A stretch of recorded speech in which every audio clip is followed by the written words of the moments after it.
Hello students, आज हम करने वाले हैं simple microscope. The topic is here simple microscope.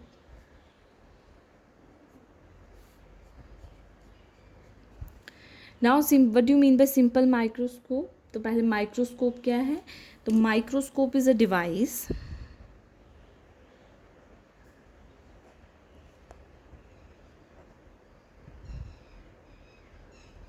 it is a device to observe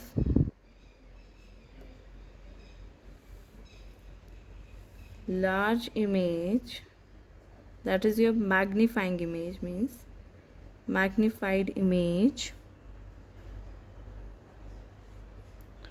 of small object। तो एक स्मॉल ऑब्जेक्ट की को अगर हम मैग्नीफाइंग करके देखना चाहते हैं तो उसके लिए हमें क्या चाहिए? माइक्रोस्कोप। यूजेस क्या हैं इसके? तो अगर आपको पता है कि 11th क्लास में आपने प्रैक्टिकल किया, that is vernier calliper, screw gauge, उसकी रीडिंग जो है वो बहुत ही बारीक होती हैं। उन रीडिंग्स को देखने के लिए हम किसका यूज़ करते हैं? That is your convex lens. Simple एक कन्वेक्स लेंस का यूज़ किया जाता है, जो कि क्या है? That is your simple microscope. तो आपके लैब में सिंपल माइक्रोस्कोप फिज़िक्स लैब में ज़रूर होगा। तो it is a device which we want to observe large image of that is your small object. We use a simple microscope. It consists of only one convex lens which have a very short focal length. तो एक short focal length का convex lens लेंगे हम, तो it will act as a simple microscope। Now अब हमारे जो syllabus में टॉपिक है, इसमें सिंपल माइक्रोस्कोप में 2 केसेस बनते हैं। Case number 1, when the object is at case first. तो केस फर्स्ट में हमने क्या देखना है? केस फर्स्ट में होगा when the final image is formed at the least distance of distinct vision. तो इस केस में क्या होगा कि अगर फाइनल इमेज हमारी लीस्ट डिस्टेंस पे बन रही है, तो final image least distance means that is denoted by D, capital D. Least distance of distinct vision is your D. अब डी कितना होता है? नॉर्मली हम सब जानते हैं, 10th क्लास में हम पढ़कर आए हैं कि that is your power of accommodation में आपने पढ़ा है। पावर ऑफ एकोमोडेशन क्या है? हमारी आइज़ जो है, अगर ऑब्जेक्ट इन्फिनिटी पे है उसे भी देख रही हैं, ऑब्जेक्ट अगर क्लोज आते आते आते फोकस तक पहुंच रहा है तब भी हम उसे देख रहे हैं, फोकस और पोल में है, वर्चुअल इमेज बन रही है। तो इट मीन्स कि हम ऑब्जेक्ट को हर बार देख सकते हैं। इमेज तो रेटिना पे ही बन रही है। इट मीन्स उस रेटिना पे इमेज बनाने में काम कौन कर रहा है? That is your lens. Lens hold किया है सैलरी मसल्स पे। वो सैलरी मसल्स जो हैं वो कंट्रैक्ट हो जाते हैं, कंप्रेस होते हैं। तो ये सब जो है it is due to the ciliary muscles. तो अगर आपका लीस्ट डिस्टेंस पे बनानी है, तो एक डिस्टेंस है जहाँ तक हम ऑब्जेक्ट को देख सकते हैं। तो वो अगर आप किसी बुक को अपने पास लाते लाते एक पॉइंट पे ले आएंगे, जिस पॉइंट पे आपको दिखेगी बुक, और उसके बाद अगर उसे और पास ला रहे हैं तो आपको ब्लर दिखने लगेगा। That distance is your least distance which is your 25 centimetre for the normal eye. तो हम नॉर्मल आई के लिए 25। अब हम जब भी माइक्रोस्कोप या कंपाउंड या सिंपल माइक्रोस्कोप, टेलीस्कोप पढ़ रहे हैं, तो हम डी को 25 सेंटीमीटर नहीं लेंगे एक्सप्रेशंस में, हम उसको डी ही कंसीडर करेंगे। That will be the D. तो केस 1 क्या है? जब फाइनल इमेज कहाँ बन रही है? That is eight the least, हमने डिस्टिंक्ट पे उसे बना लिया है, 25 सेंटीमीटर पे बनाया है। लेकिन हम जान रहे हैं कि उस टाइम पे हमारे बहुत ही स्ट्रेस में हो गए हमारे सैलरी मसल्स। उसके पास अगर आप ऑब्जेक्ट को लेके आओ डी से कम, 25 सेंटीमीटर से कम, तो ब्रेन के पास सिग्नल जाता है कि इमेज को फिर रेटिना पे बनाओ। बट सैलरी मसल्स वैसा नहीं कर सकते, इसलिए हमारे पास जो है एक ब्लर इमेज जो है 25 सेंटीमीटर से पास बनती है। तो फर्स्ट केस आ जाता है लीस्ट डिस्टिंक्ट पे बनाया, तब हमारी जो आइज़ हैं वो बिल्कुल रिलैक्स नहीं हैं। तो सेकंड केस में क्या आ जाएगा? जब आइज़ बिल्कुल रिलैक्स हैं, मीन्स इमेज इन्फिनिटी पे बनेगी, कहीं भी बन सकती है, that will be eight infinity. तो 2 केसेस इसमें रहेंगे सिंपल माइक्रोस्कोप में। तो केस नंबर 1 की तरफ चलते हैं अब हम। केस नंबर 1 में हमारे पास सिंपल माइक्रोस्कोप है, जिसमें ऑब्जेक्ट जो है हमें फाइनल इमेज जो है वो लीस्ट डिस्टेंस पे बनानी है। तो देखिए क्या होगा, एक लेंस ले लीजिए, this is your convex lens of short focal length,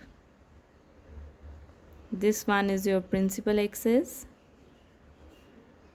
optical centre, this one is your focus, ये हमारे पास आ गया। When the object is between focus and pole the image is your enlarge which is your virtual and direct also. तो एक parallel रे गई जो कहाँ मिलेगी, फोकस पे, और जो ऑप्टिकल सेंटर से जाएगी वो स्ट्रेट चली जाएगी ऑप्टिकल सेंटर से निकल के, और जो रे यहाँ से जाने वाली है वो हमारी फोकस से होते हुए यहाँ से ऐसे निकल जाएगी। इसको एक्सटेंड करो, ये रेज बिल्कुल भी पैरेलल नहीं होनी चाहिए, तो हमने इसको एक्सटेंड किया तो हमारी फाइनल इमेज जो है वो यहाँ पे आके बन रही है। This would be the final image, यहाँ आके बन रही है, ये हमारी फाइनल रेज इमेज बन रही है। लेट इट बी, अगर हमने इसका नाम रख लेते हैं ए बी, तो ये हमारे पास क्या आ जाएगा, this one is your A dash B dash. तो ये हमारे पास इमेज बन गई। हम जान रहे हैं कि ऑब्जेक्ट का distance is denoted by u, image distance is denoted by v, but इसमें इमेज डिस्टिंक्ट विजन पे बन रही है which is equal to D. तो ये हमारे पास बन गया। अब हम इसे किस तरीके से कर सकते हैं, बहुत सिंपल तरीके से करेंगे। We know that magnification is your size of the that is your size of the object upon size of the image upon size of the object। तो हमने इसे सॉल्व किया तो which is equals to v upon u, यहाँ पहले कर चुके हैं, तो आप सिंपल यहाँ पे लिखेंगे here magnification is equals to v upon u, but हम इसे ऐसे भी फाइंड कर सकते हैं by lens formula, 1/v minus 1/u is equals to 1/f multiply both side by v, multiply both side by v, तो v get 1 minus v upon u is equals to v upon f। तो हमें क्या find करना है, v upon u which is your magnification. तो v upon u को right side ले जाओ और v अपॉन f को लेफ्ट साइड ले आओ, तो क्या बनेगा, v upon u is equals to 1, ये यहाँ आएगा 1 माइनस v अपॉन f। तो v upon u is your 1 minus v upon f here, but यहाँ पे here v is equals to, v हमारा किसके इक्वल है, that is equals to d, but optical centre से लेफ़्ट की तरफ है तो लेफ़्ट की तरफ हमेशा नेगेटिव होता है, माइनस d। तो हमारे पास क्या बन गया, v upon you is 1 minus d upon f, that is v upon u is your 1 plus d upon f, v upon u is your magnification, तो m is equals to v upon u is equals to 1 plus d upon f। तो ये हमारे पास final expression आ गया, that is when the image is formed at least distance of distinct vision, the magnification is your 1 plus d upon f। I hope आपको यहाँ तक कोई doubt नहीं है, ये क्लियर है आपको। Now this shows that shorter the focal length जितनी शॉर्ट होगी मैग्नीफिकेशन उतनी ही ज़्यादा होगी। तो ये आप लिखें, दस shorter the focal length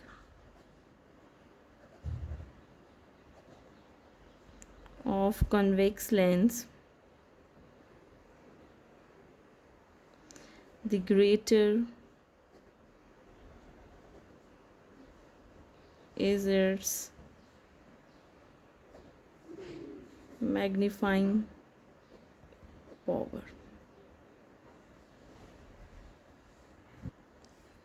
now case second में हमारे पास क्या आ जाएगा,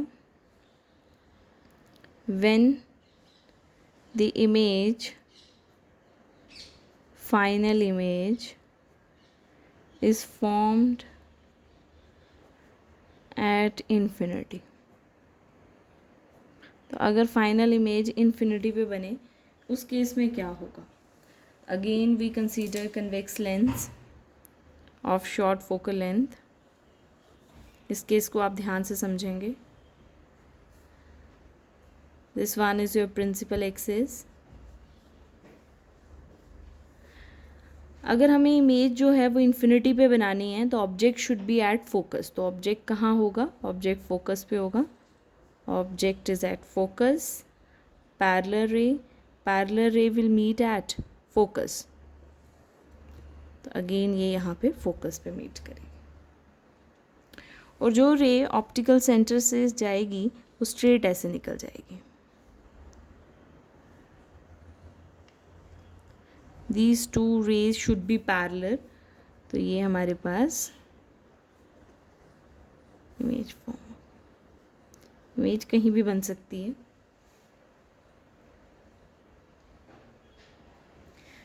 now what do you mean by magnification here? तो मैग्निफिकेशन वहाँ हमने किया था, magnification is the height of the image divided by height of the object.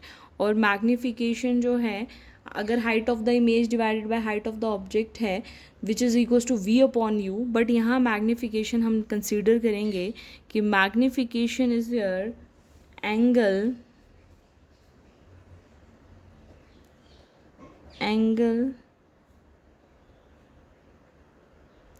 subtended by image with the eye divided by angle subtended by object।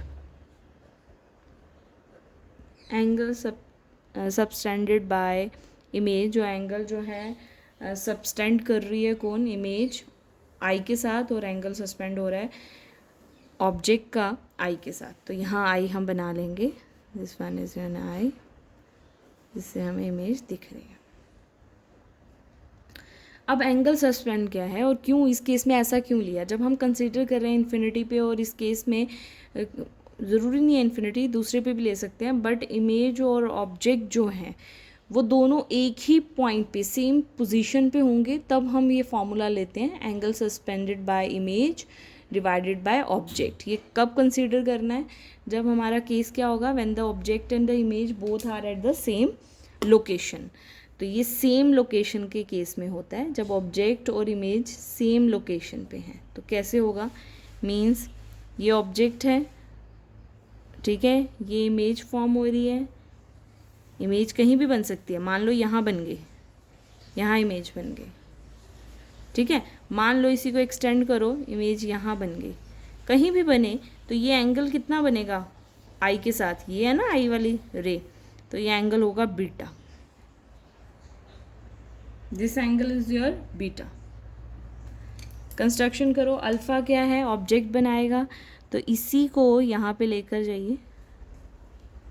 ये object जो कि नाम रख लेते हैं इसका कुछ ए बी, ये ए बी ऑब्जेक्ट यहाँ पे कंस्ट्रक्शन से हमें यहाँ दिख रहा है, this is your A B, image is your A dash B dash, जो रेड कलर से बनाइए। तो ऑब्जेक्ट ए बी और इमेज दोनों एक ही पोजीशन पे है, तो ये फॉर्मूला लगेगा angle suspended bye image by object. I hope ये बात क्लियर है। और ये डिस्टेंस कितना हो गया, दैट शुड बी डी। और ये हमारे पास क्या आ गया, फोकस। अगर आप इसको ना लेकर यहाँ बनाते तब भी हमारे पास ये एंगल क्या बनता, बीटा। मैं फिर से एक बार फिगर को बना देती हूँ सो दैट ये क्लियर हो जाए। ये हमारे पास एक लेंस आ गया which is your convex lens of short focal length, हमने बना लिया। This one is your principal axis, object is at focus, तभी हमारी इमेज कैसी बनेगी, that is your at infinity. तो ये यहाँ से यहाँ आ गया and then it pass through the optical centre, और यहाँ से जाएगा स्ट्रेट। ये दोनों रेज जो हैं ये स्ट्रेट होंगी और ये पैरेलल रहेंगी आपस में। जब आप इसे एक्सटेंड कर रहे हैं बैकवर्ड तो ये पैरेलल रहनी चाहिए। अब हम मान लेते हैं this one would be the final image, इसका नाम हम रख लेते हैं ए डैश बी डैश, और ऑब्जेक्ट का नाम रखते हैं ए बी। वही ऑब्जेक्ट यहाँ पे बन रहा है, that is your A B. और ये डिस्टेंस क्या है, least distance, that is v which is equals to D. और ये ऑब्जेक्ट इस टाइम कहाँ है, फोकस पे, तो this is your focal length F, optical centre. I hope ये बात क्लियर हो गई है। तो एंगल जो सस्पेंड कर रही है image, that is beta, this angle is your beta. और यहाँ से अगर हम ऑब्जेक्ट का एंगल लें तो this angle is your alpha, this angle is your alpha. Now we know that magnification is your angle suspended, that is your image का angle हो गया बीटा और object का हो गया alpha. Since the angles are very small तो we consider it as tan, तो tan beta upon tan alpha. तो ट्राइंगल कंसिडर करते हैं. नाउ द बीटा के लिए ट्राइंगल देखिए यही बन रही है ना, ये ट्राइंगल बन रही है ओ ए बी. और अल्फ़ा के लिए भी क्या बन रही है, ओ ए बी. यहाँ बन रही है ओ ए बी और यहाँ बन रही है ओ ए बी. तो बीटा के लिए ओ ए बी जिसमें बेस हमारे पास है ओ ए. आई होप ये बात क्लियर है. और यहाँ बेस क्या है ओ ए डैश. यहाँ डिस्टेंस एफ है और यहाँ डिस्टेंस डी है. तो हम यहाँ लिखेंगे beta is your A B upon O A.